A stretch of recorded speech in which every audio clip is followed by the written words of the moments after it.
स्वागत है दोस्तों आपका जेएलपीटी टिप्स एंड ट्रिक्स में एक बार फिर से। और आज हम बात करेंगे पार्टिकल दे के बारे में, जापानीज लैंग्वेज के पार्टिकल दे और उसके यूजेस के बारे में।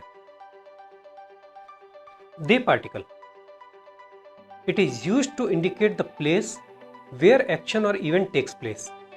मतलब वो प्लेस या वो लोकेशन जहां पर कोई एक्शन या इवेंट हो रहा है उसके बारे में इंडिकेट करता है या बताता है। It is also used to indicate means or method of transportation. Transportation मतलब कि बस, कार, टैक्सी, साइकिल वगैरह, इनके बारे में भी ये इंडिकेट करता है जब इनको यूज किया जाता है एज ए मीन्स और method. It is also used to indicate means or method such as tools, instruments, etc.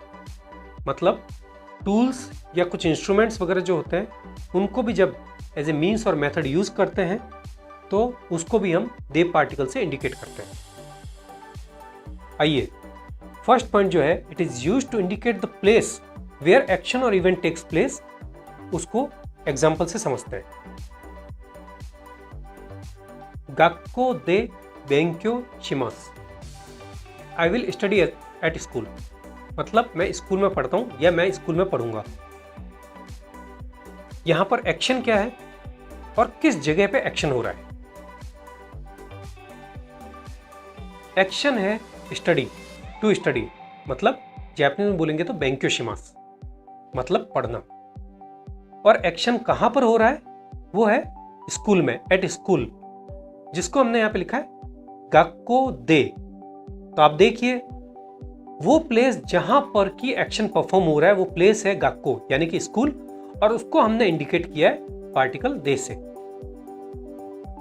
आइए इसको एक और एग्जांपल से समझते हैं। देपा तो दे मिल्क ओ खाइमास, I will buy milk at departmental store. मतलब मैं डिपार्टमेंटल स्टोर से दूध खरीदता हूं या दूध खरीदूंगा। What is the action taking place and at which location? क्या एक्शन कर रहे हैं और कौन सी लोकेशन पे हो रहा है। Buy milk, buy milk means दूध खरीदना। दूध खरीदना जो है वो एक एक्शन है कि कोई एक्शन हो रहा है, दूध खरीदा जा रहा है। और ये कहां पर हो रहा है, ये हो रहा है डिपार्टमेंटल स्टोर में। तो एक्शन जिस प्लेस पे हो रहा है वो है डिपार्टमेंटल स्टोर, जिसको कि इंडिकेट करेंगे पार्टिकल दे से।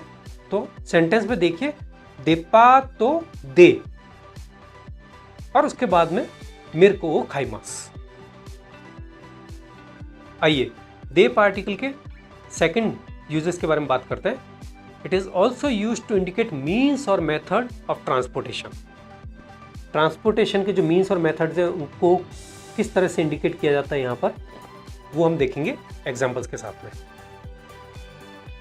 वाताशी वा देंशा दे इकिमास, I will go by train. मैं ट्रेन से जाऊंगा या मैं ट्रेन से जाता हूं। What is the means for transportation. Means for transportation जो है, जो ट्रांसपोर्टेशन के लिए जो हम यूज कर रहे हैं वो चीज क्या है, वो है ट्रेन, जिसको जापानीज में बोलते हैं देंशा। तो सेंटेंस में आप देखिए, देंशा दे, तो दे पार्टिकल जो है वो देंशा के बाद में आ रहा है और उसको इंडिकेट कर रहा है। तो सेंटेंस बन रहा है वाताशी वा मतलब मैं, देंशा दे यानी कि ट्रेन से, इकिमास मतलब जाऊंगा। आइए दे पार्टिकल के थर्ड यूजेस को देखते हैं। It is also used to indicate means और method such as tool, instruments etcetera. तो टूल्स, इंस्ट्रूमेंट्स वगैरह जो होते हैं उनको भी एज ए मीन्स और मेथड दे पार्टिकल से कैसे इंडिकेट करते हैं, आइए इसे एग्जांपल से समझते हैं। पेन दे खाकीमास, I will write by pen. मैं पेन से लिखूंगा या पेन से लिखता हूं। तो व्हाट इज द मीन्स और मेथड फॉर राइटिंग, किस चीज से लिख रहे हैं, क्या टूल है जिसको यूज करके लिख रहे हैं या क्या इंस्ट्रूमेंट है जिसको यूज करके हम लिख रहे हैं, उसके बारे में पूछा जा रहा है। उसको दे पार्टिकल से इंडिकेट करने की बात चल रही है। तो यहां पर सेंटेंस है I will write by pen, मतलब मैं पेन से लिखूंगा या पेन से लिखता हूं। तो पेन वो टूल है वो इंस्ट्रूमेंट है जिसको यूज करके लिखा जा रहा है। तो यहां पर सेंटेंस बनेगा पेन दे खाकीमास, पेन दे। तो पेन को दे पार्टिकल से इंडिकेट किया जा रहा है। आइए एक और सेंटेंस एग्जांपल देखते हैं। वाताशी वा निहोनगो दे हानाशिमास, I will speak in Japanese. मैं जापानीज में बात करूंगा या मैं जापानीज में बात करता हूं। What is the means or tool to speak? क्या चीज है जिसको यूज करके हम बोल रहे हैं, बात कर रहे हैं, कौन सी लैंग्वेज है? जो बात की जा रही है वो जापानीज लैंग्वेज को यूज करके की जा रही है। तो निहोनगो दे, क्योंकि जापानीज लैंग्वेज को जापानीज में बोलते हैं निहोनगो। तो निहोनगो और उसके बाद में दे पार्टिकल आ रहा है जो कि इस लैंग्वेज को, निहोनगो को इंडिकेट कर रहा है। दोस्तों यहाँ पे एक चीज समझिए, language is also a tool और मीन्स टू कम्युनिकेट। मतलब लैंग्वेज भी जो है वो भी एक टूल है या एक मीन्स है जिसके थ्रू हम कम्युनिकेट करते हैं। तो अगर मैं बोल रहा हूँ कि मैं जापानीज लैंग्वेज में बात करता हूँ या करूँगा, तो वो एक टूल है जिसको यूज करके मैं जो अपनी बात है वो किसी को कन्वे कर पा रहा हूँ।